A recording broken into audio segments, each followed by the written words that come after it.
Hi everyone, welcome to my channel. सबसे पहले कि हम एक्सप्लेनेशन के लिए बढ़े, आपसे एक रिक्वेस्ट है कि आप मेरे इस चैनल को सब्सक्राइब करें। एक 500 टारगेट सब्सक्रिप्शन का कंप्लीट करें और प्रैक्टिस करें अच्छे से। सो आज का हमारा ट्यूटोरियल है रिटर्न बुलियन। हम एक मल्टीपल हम मल्टीपल फंक्शंस बनाएंगे। एक फंक्शन को रिटर्न के ज़रिए से दूसरे फंक्शन में कॉल करेंगे और उसको हम प्रिंट करेंगे। ओके, चलते हैं प्रैक्टिकल्स की तरफ। तो आपको प्रैक्टिकल्स करना वेरी इंपॉर्टेंट है। आपको प्रैक्टिकल खूब करना है, प्रैक्टिस खूब करना है, तो आपका ये सारे कंसेप्ट आपके क्लियर हो जाएंगे। तो मैं आपका ट्राई करता हूँ इसका पोस्टमार्टम करने के लिए, इसका हाइप निकालने के लिए। सबसे पहले मैंने यहाँ पे फंक्शंस लिखा हूँ, आपको मेक श्योर करना है कि इंडेंटेशन बराबर हो पाइथन के अंदर। आप चाहे तो इसमें यहाँ पे स्पेस कितना भी दे सकते हो, मैटर नहीं करता है। ओके, ये खूबसूरती के लिए एक सीक्वेंस है, बट ये इंडेंटेशन है, यहाँ पे आपको दिख रहा है ना, ये बराबर होना चाहिए। ये जो स्पेसिंग है, अगर ये प्रॉपर नहीं होंगे तो आपका प्रोग्राम नहीं चलेगा।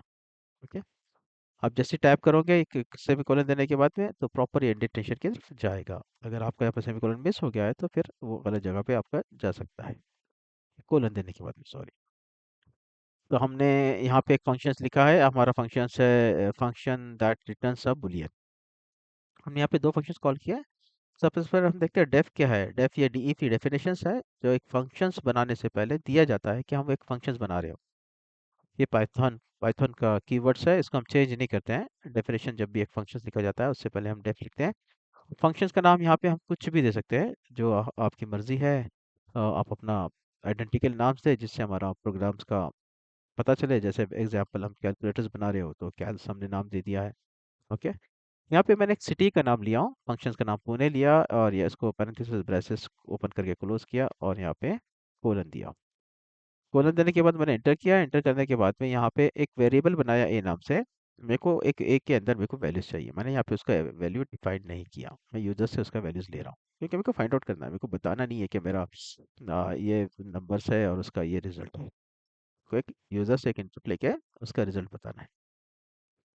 ये नाम से वेरिएबल बनाया, जैसा एज यूजुअल आईएनटी में जो वैल्यूज आती है स्ट्रिंग के, उसको आईएनटी के जरिए से इंटीजर नंबर्स में कन्वर्ट किया।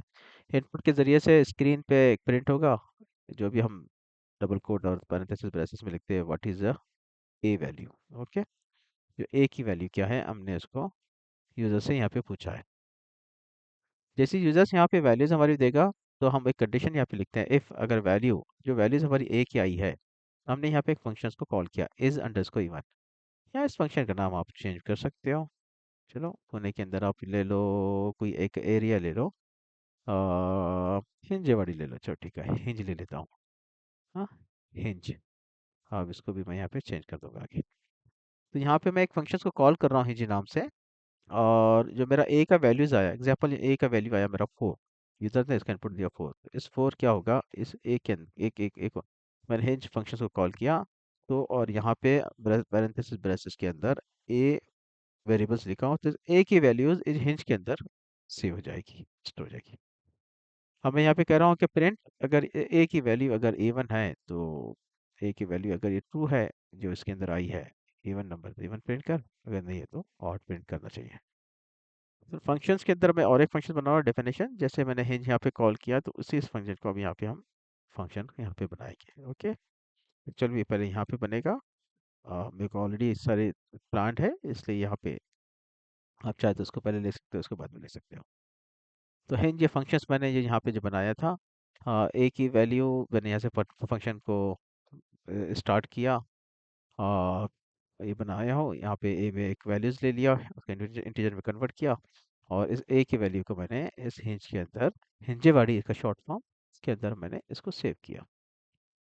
और यहाँ पे मैंने एक एन ले लिया, चाहे तो आप यहाँ पे एम भी ले सकते हो। चलो ठीक है, मैं आपका क्लियर करता हूँ। मैंने यहाँ पे एक एम एम नाम से एक अल्फ़ाबेट ले लिया, और जो वैल्यूज मेरे हिंज के अंदर आई थी, एग्जाम्पल 4 आई थी, तो 4 अब वो एम के अंदर चले जाएगी, सेव हो जाएगी। ओके, यहाँ तक हम लॉजिक देखते आए। अब नेक्स्ट लॉजिक है इफ के अंदर। इफ में हमारा जो एम का वैल्यूज है, ये कह रहा है कंडीशन इफ अगर एम की वैल्यू 4 है, और वो डिवीजन है डिवाइडेड बाय 2, और उसका रिमाइंडर 0 है, तो रिटर्न होना चाहिए ट्रू। जैसे रिटर्न ट्रू होगा इसका मतलब ये कि फर्स्ट कंडीशन प्रिंट होगी इवन। एल्स अगर ये ट्रू नहीं होता है तो इसकी कंडीशन प्रिंट होगी फॉल्स।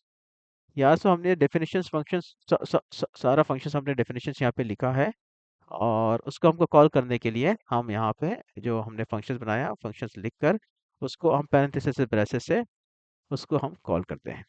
अगर हम इसको एक यहाँ से कॉल नहीं करोगे एग्जाम्पल मैं अगर उसको हटा दूंगा तो मेरा एरर देगा, कोई मेरे को आउटपुट नहीं मिलेगा इसके अंदर। ठीक है, तो मेरे को यहाँ पे फंक्शन कॉल होता है। इससे इसके आगे भी हम देखेंगे कैसे फंक्शंस को हम मल्टीपल टाइम्स कॉल कर सकते हैं। ये हमारा फंक्शन यहाँ पे कॉल हो रहा है। बेसिकली हमारे यहाँ पे इसमें दो फंक्शंस बने हैं। पूरे नाम से एक फंक्शन बना, पूरे नाम से उसके बाद हमने एक वेरिएबल्स बनाया, वेरिएबल्स के अंदर जो से वैल्यूज लिए, एक नंबर फर्स्ट वैल्यूज यहाँ पे सेव हो गई है।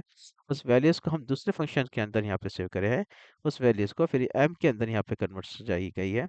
अब यहाँ पे हमने एम कहा कि एम अगर मॉड्यूलर इस परसेंटेज ऑपरेटर से मॉड्यूलर से हम डिवीजन के लिए लेते हैं, अगर दो से डिवाइड करते हैं और उसका रिमाइंडर जीरो आता है इजिकल टू उसके लिए होता है उसके इक्वल है जीरो के, तो रिटर्न ट्रू। जैसे रिटर्न ट्रू करो यानी ए पीरियड इवन।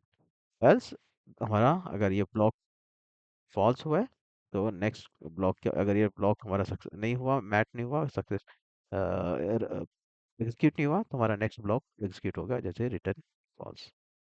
चलिए हम प्रोग्राम की तरफ चलते हैं, इसको रन करते हैं 1.py। हमने मैंने वैल्यू दिया 4, अब इसका प्रिंट हो गया इवन। ओके, चलो हम उसको दोबारा रन करते हैं, उसका वैल्यू देते हैं 5, ये प्रिंट हो गया। और सो आज के ट्यूटोरियल के लिए इतना ही। तो आपको क्या करना है, एक फंक्शंस बनाना है, आपको ट्राई करना है लॉजिक, इसको सारी चीज़ें क्लोज करना है, आपको सारा वीडियो वॉच करने के बाद इसको पॉज करना है।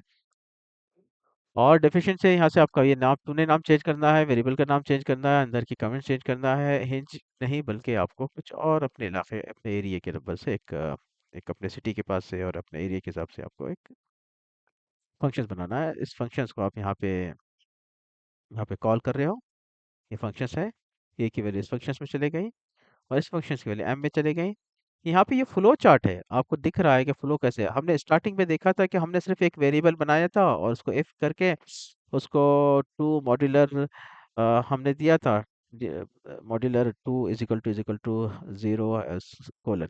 तो उसका मतलब ये था कि अगर हम दो से उसको डिवाइड करते हैं उसका रिमाइंडर जीरो आता है तो उसका प्रिंट हमको इवन होना चाहिए, एल्स आउट होना चाहिए।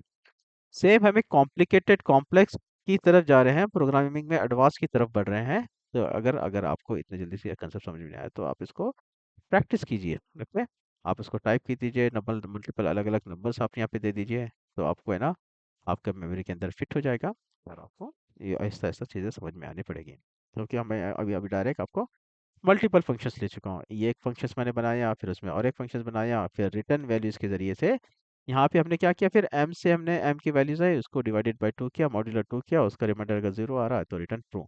तो रिटर्न के ज़रिए से हमारा वैल्यूज़ हम एक फंक्शन से दूसरे फंक्शंस में भेज सकते हैं।